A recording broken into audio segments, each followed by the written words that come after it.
2000, 3000, 4000, கடைசியா பிம்பிளிக்கு பிளாப்பிம்பாங்க. கேடுகட்ட சமூகமடா தம்பி இது. கேடுகட்ட ஆட்சி முறை. 10 லட்சம் கோடி கடனுல நாடு, இதுல இலவசம் வேற பெருவெக்க கேடு.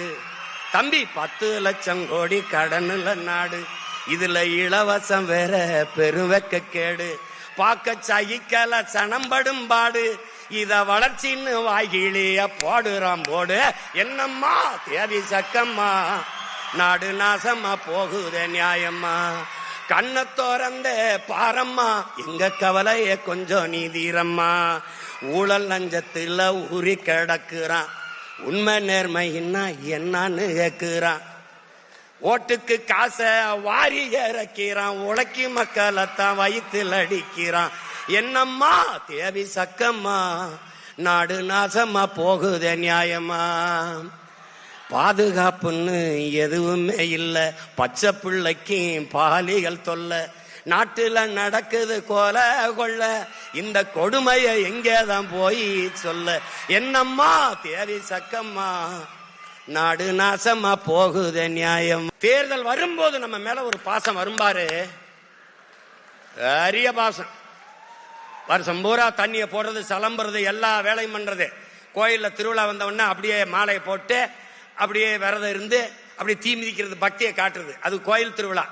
இது தேர்தல் திருவிழா, மக்கள்கிட்ட பக்தியை காட்டுறது. வாக்குக்கு காசு கொடுக்கிற அந்த இடத்திலே ஊழல் லஞ்சத்திற்கான விதை ஊண்டப்படுகிறது என்பதை நீ சிந்தித்தான் அதான்டா விழிப்புணர்வு. அதான்டா விழிப்புணர்வு. தம்பி, ஒரு வண்டி நிறைய குப்பை, அதை கொளுத்துவதற்கு வண்டி நிறைய நெருப்பை எடுத்துக்கொண்டு எவனும் செல்வதில்லை. ஒரே ஒரு தீப்பெட்டி, ஒரே ஒரு தீக்குச்சி. அப்படின்னா இந்த அரங்கத்துல எத்தனை ஆயிரம் தீக்குச்சி இருக்காயின்னு பார்த்துக்க. பற்றி எரியணும், புரட்சி தீயாக மாறணும். கட்சி ஆட்சிகளால் இதை சரி செய்ய முடியாது என் உடன் பிறந்தவனே, புரட்சி ஒன்றால் தான் இதை புரட்டி போட முடியும். பாலு கலாத குழந்தை, கல்வி கேங்காத மாணவன், வேலை கலையாத இளைஞன், இதுதான் என் கனவு இந்தியா என்றான். அடிமை இந்தியாவில் பகத்சிங் வைத்த முழக்கம் விடுதலை பெற்று 80 ஆண்டுகளில் இன்னும் அந்த முழக்கத்திற்கான தேவை அப்படி இருக்கிறது. எதையும் எளிதில் வென்று முடிக்கக்கூடிய ஆற்றல் பெற்ற இளைஞர்கள் 50 பேர் ஒன்றிணைந்தால் போதும், உலகத்தையே மிகப்பெரிய மாறுதலுக்கு கொண்டு வந்து விட முடியும் என்று வீர துறவி விவேகானந்தர் கற்பிக்கிறார். 50 பேர் ஒன்றிணைந்தால் முடியும் என்றால் 5000 பேர் நீங்க இந்த அரங்கிலே ஒன்றிணைந்திருக்கிறீர்கள்.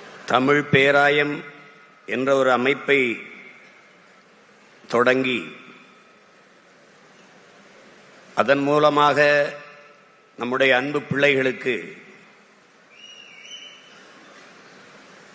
நல்ல தமிழ் பேசுகிற வாய்ப்பை ஏற்படுத்தி கொடுத்திருக்கிற நம்முடைய பாரிவேந்தர் ஐயா அவர்களை எவ்வளவு பாராட்டினாலும் அது தகும். மூவேந்தரும் போய், முச்சங்கமும் போய், பாவேந்தரும் போய், பழைய நூல்களின் ஆய்வும் போய், படிப்போரும் கேட்போரும் இல்லாது போய், தமிழ் தடுமாறும் நேரத்தில் நம்முடைய பாட்டன் வள்ளல் பாண்டித்துரை தேவர் அவர்கள் 4ஆம் தமிழ்ச்சங்கம் தொடங்கி அன்னை தமிழுக்கு அரும்பணியாற்றினார். அதற்கு பிறகு இன்று நம்முடைய வள்ளல் பாரிவேந்தர் அவர்கள் தமிழ் பேராயம் என்ற ஒரு அமைப்பை தொடங்கி தமிழ் வளர்த்து கொண்டிருக்கிறார்கள். என் அன்பு பிள்ளைகளே, நாட்டை ஆண்ட மன்னர்களே வள்ளல்களாக இருந்த பரம்பரையில் வந்தவர்கள் நாம்.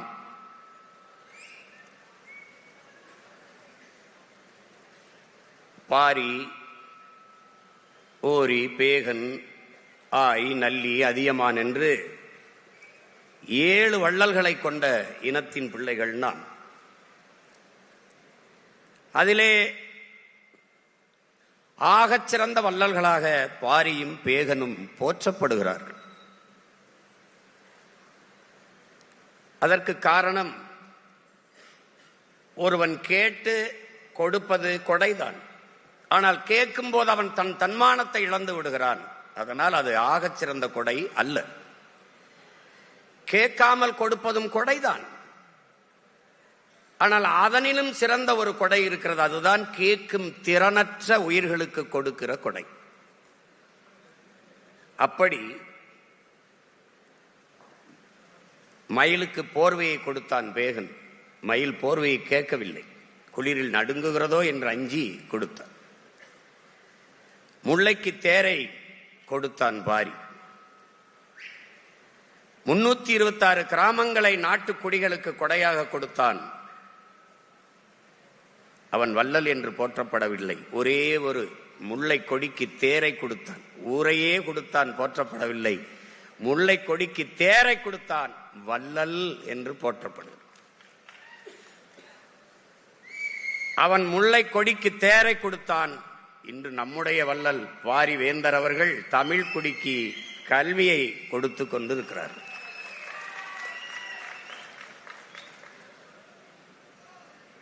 தமிழுக்கு அமுதன்று பேர் அந்த தமிழ் இன்பத்தமிழ் எங்கள் உயிருக்கு நேர் என்றான் நம்முடைய தாத்தன் புரட்சி பாவலன் பாவேந்தன். அதே கருத்தை பாவேந்தன் சொன்ன கருத்தை இன்று முன்மொழிந்து அதையே வளர்த்து கொண்டிருக்கிறார்கள் நம்முடைய பாரிவேந்தர் அவர்கள். என் அன்பு பிள்ளைகளே, மொழி என்பது வெறும் தொடர்பு கருவி அல்ல. அது மட்டுமல்ல, மொழி என்பது ஒவ்வொரு தேசிய இனத்தின் முகம், உயிர். அதுதான் கலை, இலக்கியம், பண்பாடு, வழிபாடு, அறிவியல், அரசியல், வரலாறு எல்லாமே மொழிதான். ஒரு மொழி சிதைந்து அழியுமானால் அந்த இனம் அழியும். ஒரு நாட்டை அழிப்பதற்கு படை திரட்டி வர வேண்டியது இல்லை. யானைப்படை, குதிரைப்படை, பீரங்கி படை தேவையில்லை. ஒரு உயிரை கூட கொல்ல வேண்டியதில்லை. ஒரு துளி ரத்தம் பூமியிலே சிந்த வேண்டியதில்லை. அந்த நாட்டை அழித்து விட முடியும்.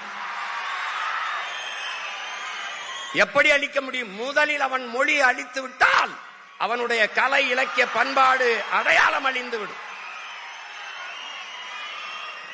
பிறகு அந்த நாடு அழிந்துவிடும். இப்படி ஏறக்குறைய 90 விழுக்காட்டுக்கு மேலே தமிழ் மொழி சிதைந்து அழிந்து தமிழ்நாடு அழிந்து போகும். நாட்டிற்கு பெயர் தமிழ்நாடு என்று இருக்கிறது. ஆனால் தமிழுக்கும் தமிழர்களுக்கும் இது சுடுகாடாக மாறி இருக்கிறது. ஒரு அறிவு சமூகம் ஆழ்ந்து இதை அறிந்து கொள்ள வேண்டும். இங்கே பேசிய நம்முடைய பிள்ளைகள் எல்லாம் மிகுந்த ஆற்றலை வெளிப்படுத்தினார்கள். சொல்லும் போதே பேச்சு ஆற்றல் என்று சொல்லுகிறது. காரணம், பேச்சும் ஒரு ஆற்றல், ஒரு திறன். சாக்ரட்டிஸ் சொல்கிறான், ஒரு மனிதனின் அறிவை எதை வைத்து கணக்கிடுவாய்? நீ எழுப்புகிற கேள்விக்கு அவன் சொல்லுகிற பதிலை வைத்து கணக்கிடக்கூடாது. பிறகு எதை வைத்து? நீ எழுப்புகிற கேள்விக்கு இன்னொரு கேள்வியவே பதிலாக தருவானையானால் அதை வைத்துத்தான் அவனுடைய அறிவை மதிப்பிட வேண்டும் என்கிறார்.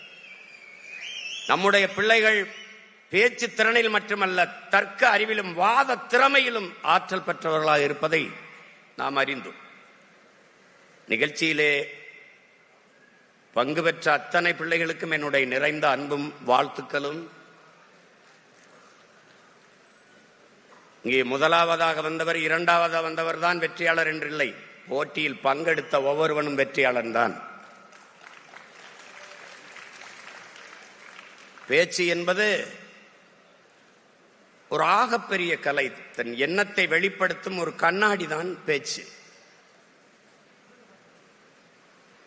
ஒரு வலிமை மிக்க கருவி பேச்சு.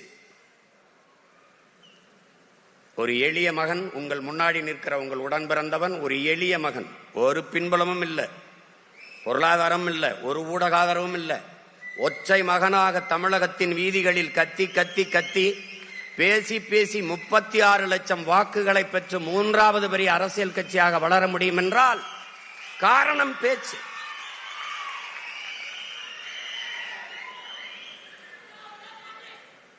தமிழ் ஒரு பேச்சு மொழி அல்ல, அது மூச்சு மொழி.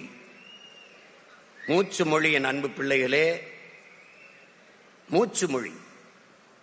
எங்கள் வாழ்வும் எங்கள் வளமும் மங்காத தமிழ் என்று சங்கே முழங்கு. எங்கள் பகைவர் எங்கோ மறைந்தார், இங்குள்ள தமிழர்கள் ஒன்றாதல் கண்டே. திங்களோடும் செலும்பரிதி தன்னோடும் விண்ணோடும் உடுக்கலோடும் மங்குள் கடல் இவற்றோடும் பிறந்த தமிழோடு பிறந்தோம் நாங்கள். ஆண்மை சிங்கத்தின் கூட்டம் என்று சிறியோருக்கு ஞாபகம் செய், முழங்கு சங்கே முழங்கு.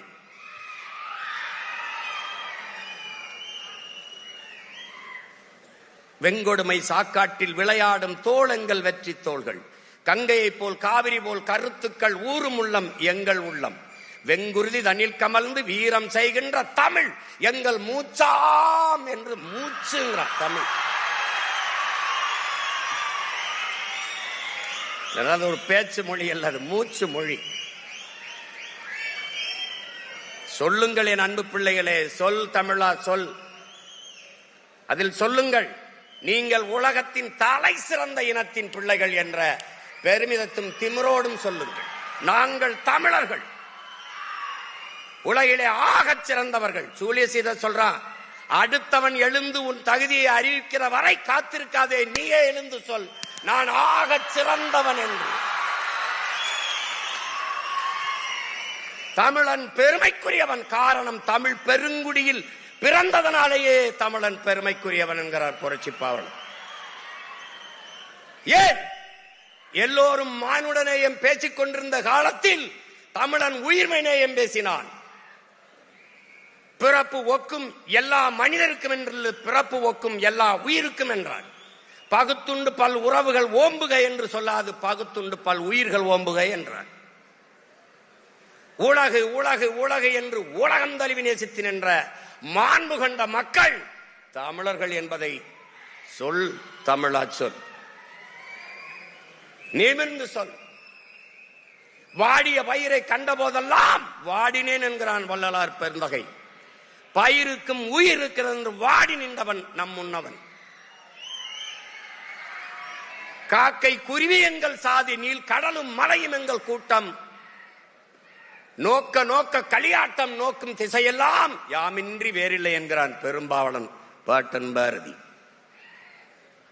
எல்லா உயிர்களையும் நேசித்து நின்ற உயிர்மை நேயர்கள் தமிழர்கள். அவன்தான் யாதும் ஊரே யாவரும் கேளீர் என்று இரு கரமும் விரித்து உலக மக்களை ஆரத்தழுவி நேசித்து நின்றவன் தமிழன். பாரடா உன் மானுட பரப்பை, மானுட சமுத்திரம் நான் என்று கூவு, விசால பார்வையால் விழுங்கு மக்களை என்றான் புரட்சி பாவலன் பாவேந்தன் பாரதிதாசன். நீ ஒரு பேரன்புக்காரன், பெருமைமிக்க இனத்தின் மகன். உலகத்தின் முதல் மொழி உன் மொழி தமிழ் என்ற சொல்லை உறக்க சொல், சொல் தமிழா சொல். அவரவர் தாய்மொழியிலே பேசிக் கொண்டிருக்கிறார்கள், நாங்கள் அந்த மொழிகளின் தாய்மொழியில் பேசிக் கொண்டிருக்கிறோம். ஆங்கிலத்திலே 20 விழுக்காட்டு சொற்களை நம் தமிழ் கடன் கொடுத்திருக்கிறது. உலகில் எந்த மொழியின் துணையுமின்றி தனித்து இயங்கக்கூடிய உயர் தனிச்செம்மொழி ஒரே மொழி உலகிலே உன்மொழி என் மொழி தமிழ். எல்லா மொழிகளிலும் இது மைக்கு தான், நம்முடைய மொழியிலே இது ஒளி வாங்கி. எல்லா மொழியிலும் இது ஸ்பீக்கர், நம்முடைய மொழியிலே ஒளி பெருக்கி. எல்லா மொழியிலும் இது லைட், நம்முடைய மொழியிலே இது விளக்கு. எல்லா மொழியிலும் அது சேர், நமக்கு நாற்காலி. எல்லா மொழியிலும் அது லேப்டாப், நமக்கு மடிக்கணினி. எந்த மொழியின் துணையின்றி தனித்து இயங்கக்கூடிய உலகில் ஒரு மொழி உண்டென்றால் அது நம்முயிர் தமிழ் என்பதை என்னிலும் இளைய என் தம்பி தங்கைகள் அறிந்து கொள்ள வேண்டும். உன்னுடைய கொல் அவனுடைய கில், உன்னுடைய உடன் அவனுடைய எஸ்போர்ட் சடன், உன்னுடைய பேச்சு ஒரு எஸ்போர்ட் ஸ்பீச், உன்னுடைய பஞ்சு ஒரு எஸ்போர்ட் ஸ்பாஞ்சு, உன்னுடைய நாவாய் அவனுடைய நேவி, உன்னுடைய கட்டுமரம் அவனுடைய கட்டுமரான். நம்முடைய காசு அவனுடைய கேசு பூரா நம்ம கிட்ட இருந்து எடுத்து வச்சுக்கிட்டு அடுத்தவன் மொழியை அறிவென்று கருவது போல ஒரு அறியாமை உலகத்தில் கிடையாது.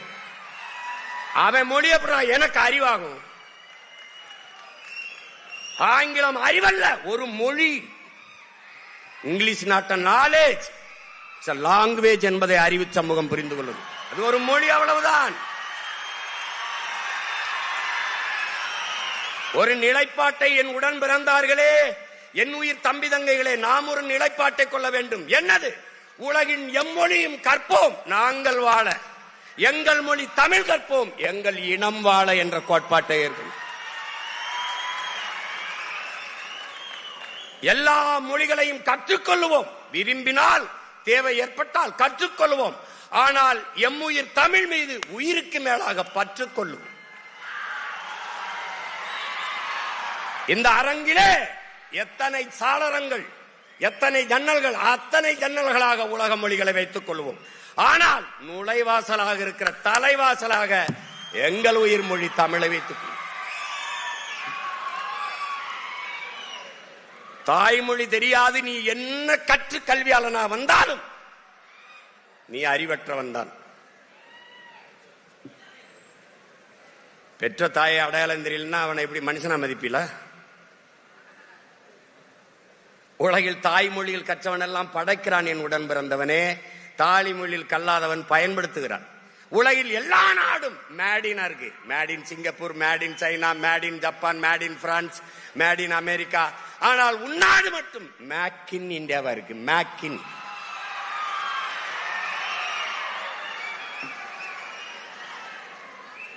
தாய்மொழி கல்வி என்பது குழந்தைக்கு தாய்ப்பால் போல, அதை கொடுக்காதும் ஒருவித தேசத்துறவு குற்றம் என்கிறார் நல்ல அண்ணல் காந்தியடிகள்.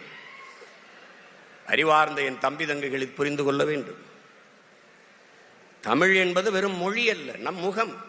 உங்கள் முன்னால் நிற்கிற உங்கள் உடன் பிறந்தவன் என்ன சாதி தெரியாது, என்ன மதம் தெரியாது. ஆனால் என் வாய் வழியே வருகிற என் மொழி தமிழ் என்னை அடையாளப்படுத்துகிறது. நான் தமிழன் என்று அடையாளப்படுத்துகிறது. அதுதான் என்ன அடையாளம்.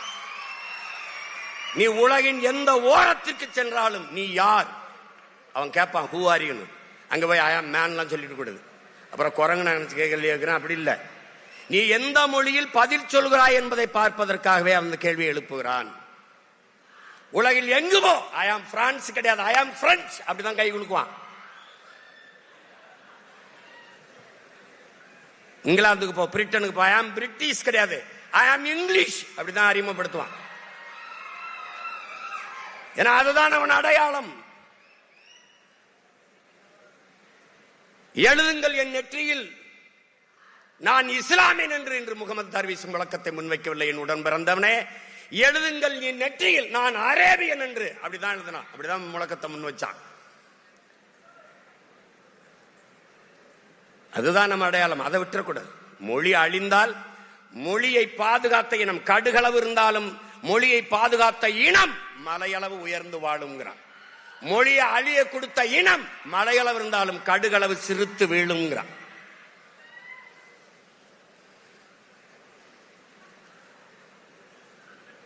அதனால என் அன்பு பிள்ளைகள், தமிழ் படிச்சா வேலை கிடைக்குமா, தமிழ் படிச்சா சோறு கிடைக்குமா, அதெல்லாம் பேசக்கூடாது. தமிழ் வேலையும் சோறும் அல்ல, தமிழ் நமக்கு உயிர் என்பதை அறிவு அந்த தம்பி தங்கையில் புரிந்து கொள்ளும். என் மொழியில் இல்லாத என்ன இருக்குது? என்ன இருக்குது? கேரள கவிஞன் ஆற்றூர் ரவிவர்மா சொல்லுகிறான், ஊடகத்தில் ஆகச் சிறந்த இலக்கியங்களை தாய்மொழியிலே படிக்கிற வாய்ப்பை பெற்ற இனம் சீனர்கள் கிரேக்கர்களை தாண்டி இந்தியாவிலே தமிழர்கள் தான். எல்லா சமயங்களுக்கும் காப்பியம் தந்த மொழி உன் தாய்மொழி.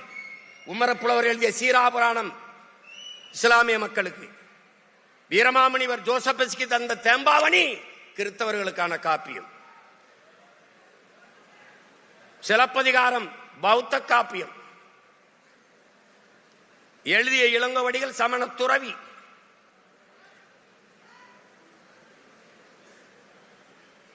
மணிமேகலை ஒரு பௌத்த காப்பியம், உங்களுக்கு தெரியும்.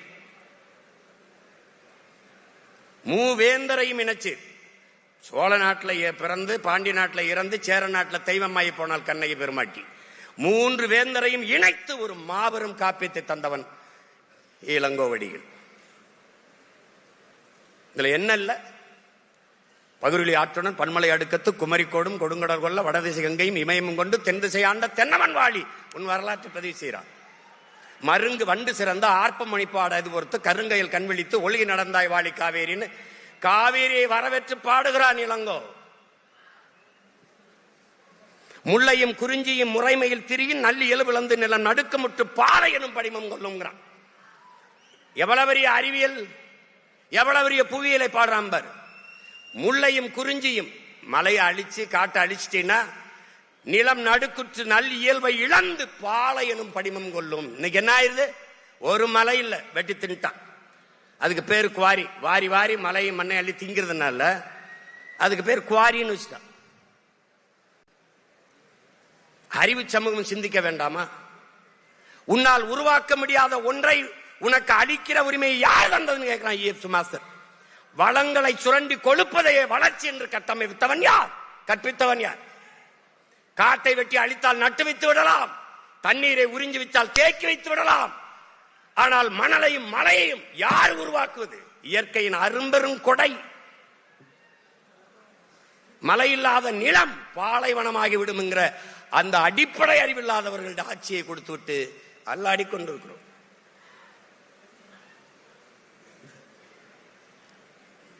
ஒரு நாட்டின் எதிர்காலம் அந்த நாட்டின் வகுப்பறையில் தீர்மானிக்கப்படுகிறது. ஒரு நாட்டின் நலன் என்பது அந்த நாட்டின் ஒவ்வொரு வீட்டின் சமையல் அறையில் தீர்மானிக்கப்படுகிறது. ஒரு நாட்டின் வளம் என்பது அந்த நாட்டின் நிலத்தின் வளத்தை பொறுத்து அமைகிறது. அந்த நாட்டின் நிலத்தின் வளம் என்பது அந்த நாடு பெறுகிற நீரின் வளத்தை பொறுத்து அமைகிறது. அந்த நாட்டின் நீரின் வளம் என்பது அந்த நாடு பெறுகிற மழையின் வளத்தை பொறுத்து அமைகிறது. அந்த நாட்டின் மழையின் வளம் என்பது அந்த நாடு பெற்றிருக்கிற மலைகளின் வளத்தை பொறுத்து அமைகிறதுங்கிறான். நீ எங்க இருக்கு மலை? எங்க இருக்கு? கண் முன்னே உன் நிலம் பாலைவனமாய் கொண்டிருக்கிறது என்பதை தெரியாது நீ தவித்துக் கொண்டிருக்கிறாய். ஒரு அறிவு சமூகம் சிந்திக்கணும். இன்னைக்கு அரசியல் எதுக்கு? படிக்கிற பிள்ளைகளுக்கு எதுக்கு அரசியல்? படிக்கிற பிள்ளைக்கு சினிமா அவசியமா இருக்குதா? படிக்கிற பிள்ளை அரசியல் பேசாம எவன் படிக்கிறது? கற்றவன் தான் மற்றவருக்கு வழிகாட்டணும். வேணாம் வேணாம் நீ விலை நிக்கணும். அன்பு பிள்ளைகளே, அரசியலை விட ஆகச் சிறந்த கல்வி உலகத்திலே ஒண்ணும் கிடையாது.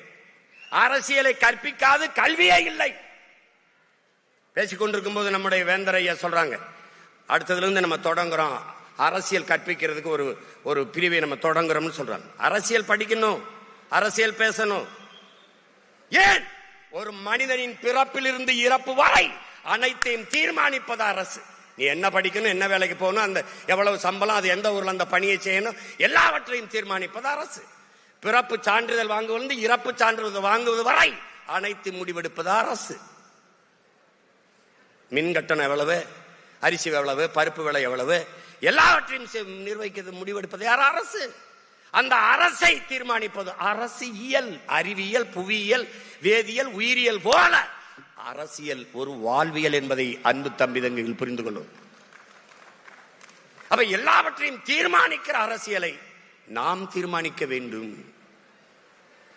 நாம் தீர்மானிக்கணும். அரசியல் வேண்டாம் என்று நீ விலகி நிற்கலாம், ஆனால் அரசியல் உன்னை விட்டு ஒருபோதும் விலகி நிற்காது என்கிறான் அரிஸ்டாட்டில்.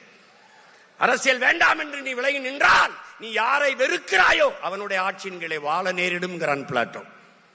அரசியல் என்ற எண்ணம் இல்லாதவன் மனிதனாக இருக்க முடியாதுங்கிறார் அண்ணல் காந்தியடிகள். ஒவ்வொரு மனிதனின் ஒவ்வொரு சொல்லிலும் அரசியல் பிறக்குதுங்கிறான் புரட்சியாளர் லெனின். அரசியல் வேண்டாம் என்று சொல்வது வானமே இல்லாத பூமியில் நான் வாழப்போகிறேன் என்று சொல்வதற்கு ஒப்பானது. மனித உடலில் இருந்து உயிரை பிரிப்பதும் மனித வாழ்வில் இருந்து அரசியலை பிரிப்பதும் ரெண்டும் ஒன்றுதான். அரசியல் பேசணும். வரிசையில் நின்று வாக்கு செலுத்துறது இல்ல தம்பி, அதெல்லாம் அரசியல். 500,000 வாங்கிட்டு வாக்கு செலுத்துறது இல்ல அரசியல். ஒரு நாட்டின் எதிர்காலத்தை தீர்மானிக்கிற வலிமை மிக்க இயல் அரசியல். அதை புரிஞ்சுக்கணும். பேசு, அரசியல் பேசு. பேசுறான், கேரளால பேசுறான், தேநீர் கடையில எல்லா இடங்கள்லயும் பேசுவான். அதனாலதான் அங்க வாக்குக்கு காசு கொடுத்து வாக்கை வாங்கினார்கள் ஒரு செய்தி எப்ப காட்டு பார்ப்போம். இப்படிதான் இலவசத்தை அறிவிச்சுட்டு இருக்கானா? கேடுகட்ட சமூகமடா தம்பி, இது கேடுகட்ட ஆட்சி முறை. நீங்க ஆள் மாறுது, ஆட்சி மாறுகிறது. ஆட்சி முறை மாறுகிறதா உடன் பிறந்தவனே? ஆட்சி முறை மாறுகிறதா? இந்த கட்சி வந்தாலும் சாராயம் இருக்குது, இந்த கட்சி வந்தாலும் சாராயம் இருக்குது. இவன் வந்தாலும் ஊழல் லஞ்சம், இவன் வந்தாலும் ஊழல் லஞ்சம். இவன் வந்தாலும் இருட்டு, இவன் வந்தாலும் இருட்டு. இவன் வந்தாலும் திருட்டு, இவன் வந்தாலும் திருட்டு. இவன் வந்தாலும் பாலியல் கொடுமை வன்கொடுமை, இவன் வந்தாலும் பாலியல் கொடுமை வன்கொடுமை. என்ன இருக்குது? ஆள் மாறுது, ஆட்சி முறை மாறுகிறதா? ஆட்சி முறை மாறணும். அறிவு சமூகம் சிந்திக்கணும். விழிப்புணர்வு தான் விடுதலையின் முதல் படி, முதல் அதப்படி. எங்க விழிப்புணர்வு? உனக்கு சேவை செய்ய வருகிறவன் எதற்காக வாக்குக்கு காசு தருகிறான்? வாக்குக்கு காசு கொடுக்கிற அந்த இடத்திலே ஊழல் லஞ்சத்திற்கான விதை ஊண்டப்படுகிறது என்பதை நீ சிந்தித்தால் அதான்டா விழிப்புணர்வு, அதான்டா விழிப்புணர்வு. ஒரு முதலாளி முதலீடு செய்கிறான், ஒரு தொகுதிக்கு 15 கோடி 20 கோடி முதலீடு செய்கிறான் என்றால் மக்கள் சேவைக்கா லாப தேவைக்கா? இதை அறிவு சமூகம் சிந்திக்கணும். எப்படி ஊழல் லஞ்சத்தை ஒழிப்ப? எப்படி ஒழிப்ப? நீ நோட்டை வாங்கிட்டு ஓட்ட வைக்கிற, அவன் அந்த ஓட்டை வாங்கிட்டு நாட்டை வைக்கிறான், அவ்வளவுதான். என்ன மாறுதல் வரும்? என்ன மாறுதல் வரும்? வாக்குக்கு காசு கொடுக்கிற அந்த இடத்திலே மக்களுக்கான சேவை என்பது செத்து போய்விடுகிறது. மாண்புமிக்க ஜனநாயகம் செத்து கேடுகட்ட பணநாயகம் பிறந்து விடுகிறது. இதை ஒழிக்கணும். யாரால முடியும்? ஒன்னால, இங்க இருக்கிற ஒவ்வொருத்தனால. எப்படிப்பட்ட புரட்சி? வெளிப்படையாகவே அநீதிகளால் கட்டமைக்கப்பட்ட சமூகத்தை தகர்த்து முற்று முழுதாக புதிய ஒரு சமூகம் படைப்பதன் புரட்சிங்கிறான் பகத்சிங். அப்படிப்பட்ட ஒரு சமூகம், அப்படிப்பட்ட ஒரு சமூகம். பாலு கலாத குழந்தை, கல்வி கேங்காத மாணவன், வேலை கலையாத இளைஞன், இதுதான் என் கனவு இந்தியா என்றான். அடிமை இந்தியாவில் பகத்சிங் வைத்த முழக்கம் விடுதலை பெற்று 80 ஆண்டுகளில் இன்னும் அந்த முழக்கத்திற்கான தேவை அப்படி இருக்கிறது. இப்ப யார் மாற்றுவது? யார் மாற்றுவது? முழுமையான நேர்மை, தூய்மை, எதையும் எளிதில் வென்று முடிக்கக்கூடிய ஆற்றல் பெற்ற இளைஞர்கள் 50 பேர் ஒன்றிணைந்தால் போதும், உலகத்தையே மிகப்பெரிய மாறுதலுக்கு கொண்டு வந்து விட முடியும் என்று வீர துறவி விவேகானந்தர் கற்பிக்கிறார். 50 பேர் ஒன்றிணைந்தால் முடியும் என்றால் 5000 பேர் நீங்க இந்த அரங்கிலே ஒன்றிணைந்திருக்கிறீர்கள். உங்களால் முடியாதா? முடியாதா? மாற்றம் என்பது எங்கிருந்து வரணும்? எனக்குள்ள இருந்து வரணும். என்னில் எந்த மாற்றத்தையும் ஏற்படுத்திக் கொள்ள முடியாத நான் சமூக மாற்றத்தை ஏற்படுத்த முடியாது. நீ இந்த உலகத்தை எப்படிப்பட்ட மாறுதலுக்கு கொண்டு வர விரும்புகிறாயோ அந்த மாற்றத்தை உன்னிலிருந்து தொடங்கு என்கிறார் அண்ணல் காந்தியடிகள். நான் எண்ணிலிருந்து, நீ உன்னிலிருந்து, நாம் நம்மிலிருந்து தொடங்குவோம் மாற்றத்திற்கான தொடக்கத்தை.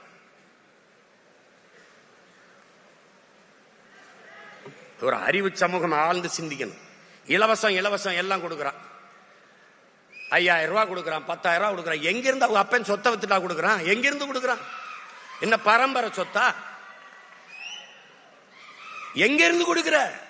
இலவசத்தில் இழக்கிற பணத்தை எங்கிருந்து எடுக்கிறாய் என்ற கேள்வி வந்துவிட்டால் அது விழிப்புணர்வு. அந்த இடத்துல தான் மாற்றத்துக்கான சிந்தனை பிறக்குது. எங்கிருந்து கொடுக்கிற?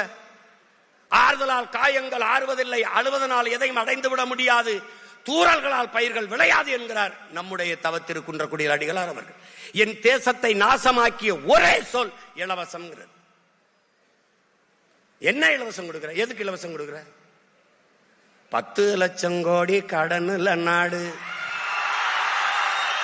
இதுல இலவசம் வேற பெருவெக்க கேடு. தம்பி, 10 லட்சம் கோடி கடனுல நாடு, இதுல இலவசம் வேற பெருவெக்க கேடு.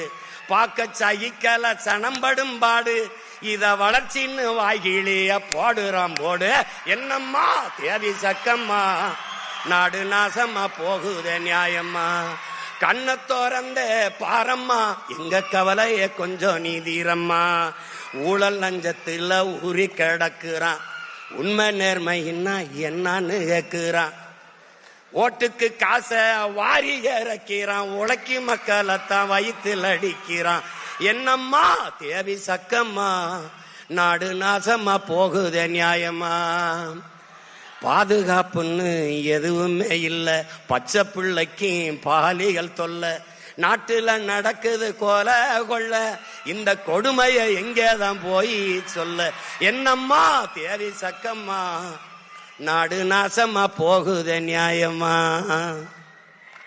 நாசமா ஆக்கிட்டான். இவர் 2000னா அவர் 2000, இவர் 2500. இந்த அண்ணன் பாண்டியராஜன் படத்துல ஒரு ஏலம் விடுவாங்க, 2000, 3000, 4000, கடைசியா பிம்பிளிக்கு பிளாப்பிம்பாங்க. அதான் நடக்குது இங்க. எங்க இருந்து எடுப்ப? 10 லட்சம் கோடி கடன், வட்டி மட்டும் 1 லட்சம் கோடி. என் உடன் பிறந்தவனே 1 லட்சம் கோடி. நாட்டின் நிதிநிலை அறிக்கை 3 லட்சம் கோடி தான் பட்ஜெட். ஆனால் 1 லட்சம் கோடி வட்டி கட்டுகிறார்கள். யார்?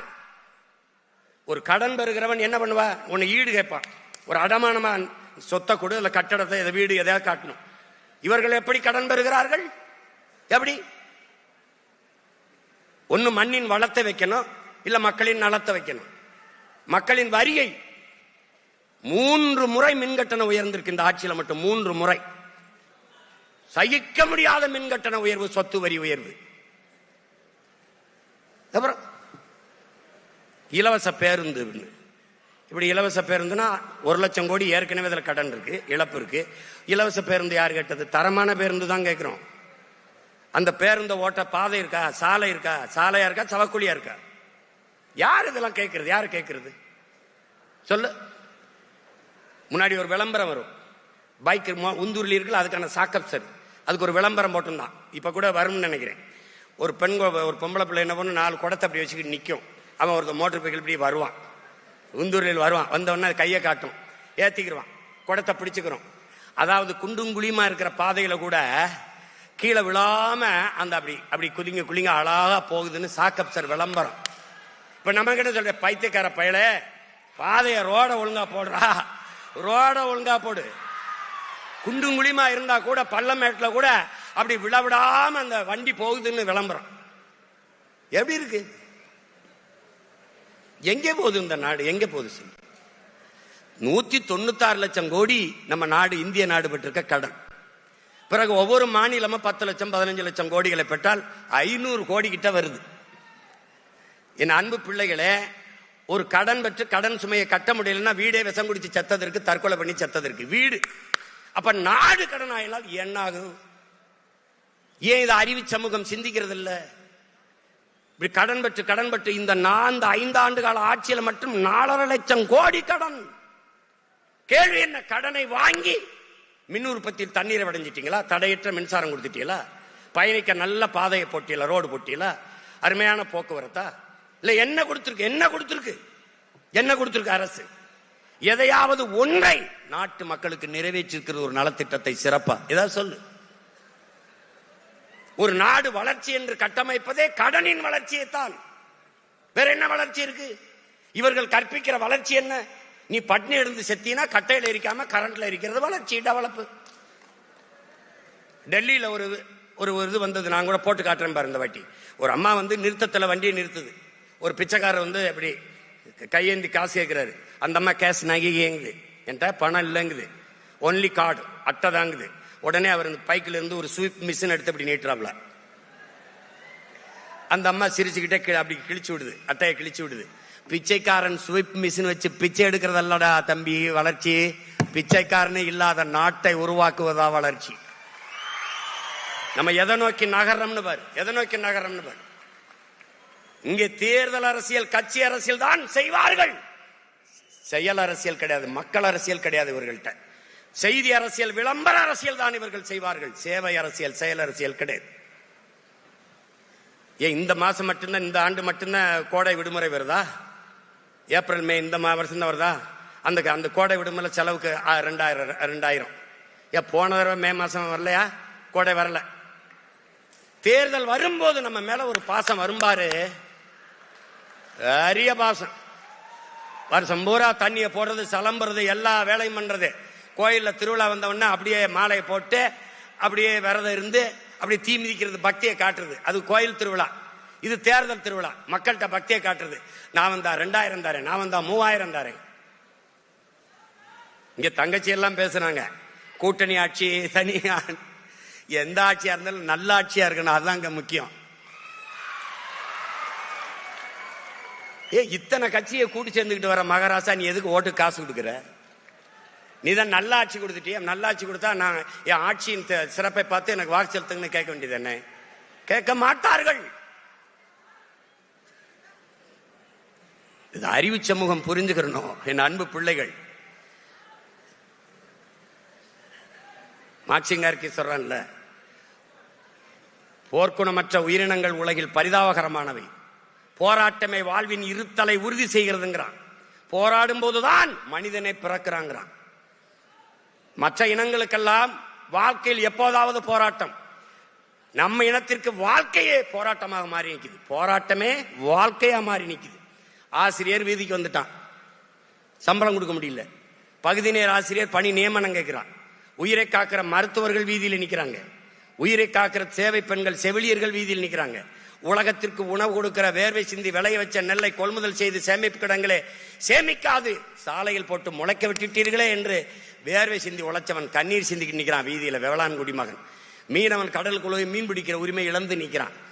எல்லாரும் வீதியில் வந்து போராடுகிற போது இவர்கள் சொல்கிறார்கள், நாங்கள் நல்லாட்சி கொடுத்து கொண்டிருக்கிறோம் என்று. ஆசிரியர்கள் கேட்கிற அந்த சம்பளர்கள் சம வேலை சம வாய்ப்பு சம்பளம் கொடுன்னு, அதுக்கு வெறும் 58 கோடி தான் தேவைப்படுது. ஆனா 6800 கோடியை இவர்கள் இலவசமாக கொடுக்கிறார்கள். ஒரே நாள்ல 1 கோடியே 31 லட்சம், வங்கி கணக்கில் 5000 போகுது. யாரு காசு? யாரு காசு? இந்த 6800 கோடியை இழக்கிறீர்களே, எப்படி இட்டுவீங்க? எப்படியாவது ஆட்சிக்கு வந்துடணும், எதையாவது கொடுத்து ஆட்சிக்கு வந்துடணும். அதனாலதான் அன்பு பிள்ளைகளே, இவர்களின் நோக்கம் நம்மை ஏமாற்றுவது, நம்முடைய நோக்கம் இந்த நிலையில் இருந்து மாற்றுவது. இதுதான் புரிஞ்சுக்கணும். இங்க பேசிய பிள்ளைகள்லாம் வரலாறு எவ்வளவு முக்கியம் என்று பேசினார்கள். வரலாற்றில் தெளிவு பெறாத எந்த இனமும் எழுச்சி வர முடியாதுங்கிறான் புரட்சியாளர் லெனின். வரலாற்றை மறந்துவிட்ட இனம் சுடுகாட்டில் இறந்து கிடக்கிற பிணம்ங்கிறான் ஓசிமின். வரலாற்றை படிக்காதவன் வரலாற்றை படைக்க முடியாது என்கிறார் புரட்சியாளர் அம்பேத்கர் அவர்கள். வரலாறு தான் ஒவ்வொரு இனத்திற்கும் வழிகாட்டு. அதனால்தான் எங்க தலைவர், சத்தியம் நமக்கு சான்றாக இருக்கிறது, வரலாறு நமக்கு வழிகாட்டுது என்கிறார். வரலாறு என் வழிகாட்டி என்கிறார்.